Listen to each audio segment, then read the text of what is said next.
Hello class 10th के student, social science में section D जो 20 यानी कि सबसे ज्यादा मार्क्स आपको दिला सकता है, बहुत इजी है। अगर सेक्शन डी को स्ट्रेटजी वाइज आप लर्न करोगे तो 20 में से 20 मार्क्स आपको मिल सकते हैं। सेक्शन डी आपका 20 मार्क्स का रहेगा, जिसके अंदर ये आपको ब्लूप्रिंट उसकी समझा देते हैं। पहले सेक्शन डी के अंदर 4 मार्क्स वाले सभी क्वेश्चन हैं, ध्यान से समझना, बहुत कंफ्यूज होते हैं बच्चे सेक्शन डी के अंदर।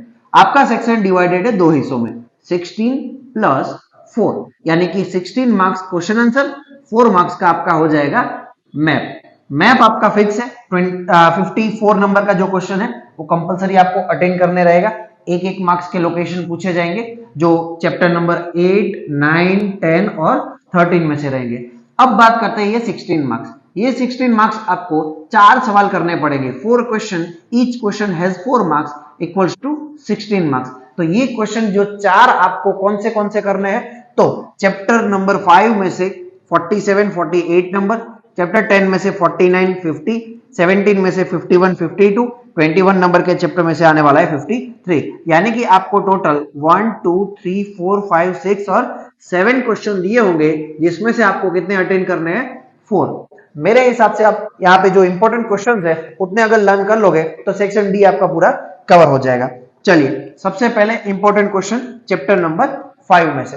चैप्टर 5 में से आपको करना है describe the progress made by ancient India. कौन सी फील्ड की बात हो रही है, मैथमेटिक्स, मैथ्स की फील्ड के अंदर जो इंपॉर्टेंट रोल रहा है वो समझा दीजिए। Second, describe the ancient India progress, किस फील्ड में progress, medical science and surgery. ये बहुत ही इंपॉर्टेंट आपके लिए सवाल हो जाएगा, मोस्ट आईएमपी क्वेश्चन। दूसरा, right about the contribution of the ancient India मेटोलॉजी, मेटोलॉजी field के बारे में बताइए। And right about the progress achieved in the ancient India, कौन सी फील्ड की बात हो रही है, केमिस्ट्री। एंड सबसे इंपॉर्टेंट क्वेश्चन आपका जो शायद आपकी बोर्ड की एग्जाम में ना पूछे तो वो कहीं ना कहीं बोर्ड का नुकसान है, वो है वास्तुशास्त्र के बारे में और एस्ट्रोनॉमी। इतने सवाल आपके लीजिए, आपका चैप्टर 5 पूरा कवर्ड हो जाएगा। चैप्टर 5 के बाद दूसरा है चैप्टर नंबर 10।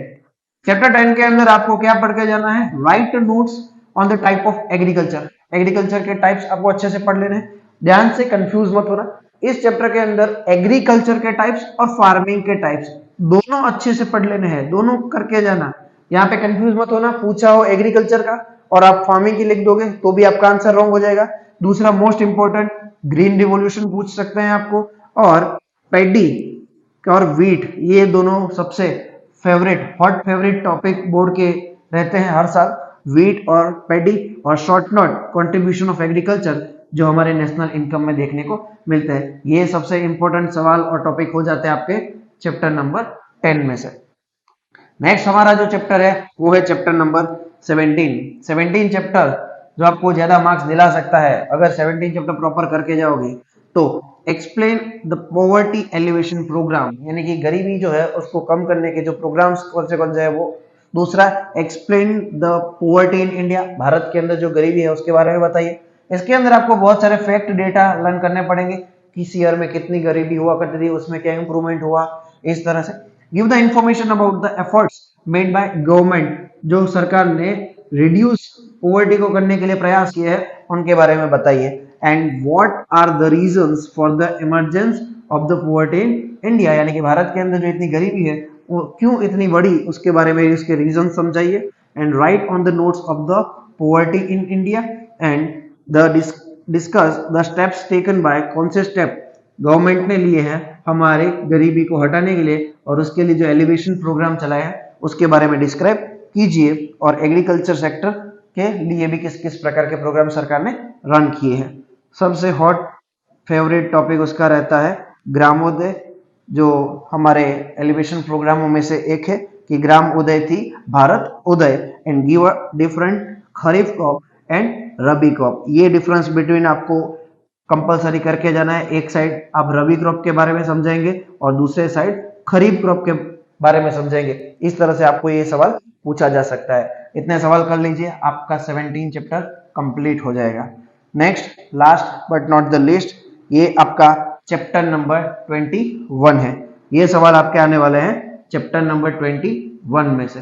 चैप्टर नंबर 21 में से जो मोस्ट आईएमपी सवाल पूछे जा सकते हैं वो आपके हो जाएंगे माँ अन्नपूर्णा योजना, ये योजना अच्छे से पढ़ लेना। दूसरे जो state the main provision of the right to education, और गवर्नमेंट जो हमारे किस तरह से प्रयास करती है करप्शन को रोकने या तो दबाने के लिए। And right of the children, जिसको जुवेनियल राइट्स भी कहेंगे, इंक्लूड द इंडियन कॉन्स्टिट्यूशन, संविधान में इसके बारे में क्या क्या चीजें बताई है वो फैक्ट डेटा आपको लिखना पड़ेगा। दूसरा, which are the rights of the children into United Nation, जो चार्टर 1992 में आया था उसके बारे में समझाइए। And what was the objective of anti corruption act, जो कब आया 1988 में। एंड यहाँ पे जो आपको फैक्टर्स रिस्पॉन्सिबल है सोशल चेंज आया उसके बारे में समझाएंगे। और दिन ब दिन कौन से रीजन है जिसकी वजह से चाइल्ड लेबर की डिमांड बढ़ती जा रही है, ये सवाल बहुत इंपॉर्टेंट हो जाता है। And describe the objective of national food security act. इतने सवाल आपको कर लेने हैं चैप्टर नंबर 21 में से। फिर से बता रहा हूं, ये चैप्टर नंबर 21 में से पूछने लायक है। इतने सवाल आप कर लीजिए, इतने टॉपिक कवर कर लीजिए, और डिट्टो जो टॉपिक है उसके मेन कीवर्ड फोकस करना। बना बना के आंसर लिखने जाओगे, सामने जो पेपर चेकर है उसके माइंड में पूरी आंसर की होती है, वो पूरी आंसर की याद करके बैठे होते हैं, वो आपको पूरे मार्क्स तभी देंगे जब उसके अंदर कीवर्ड आपके जो टेक्स्ट बुक बेसिस पे देखने को मिलेंगे। और इतने सवाल कर लीजिए, आपका सेक्शन डी पूरा 20 में से 20 आपको मार्क्स मिल सकते हैं।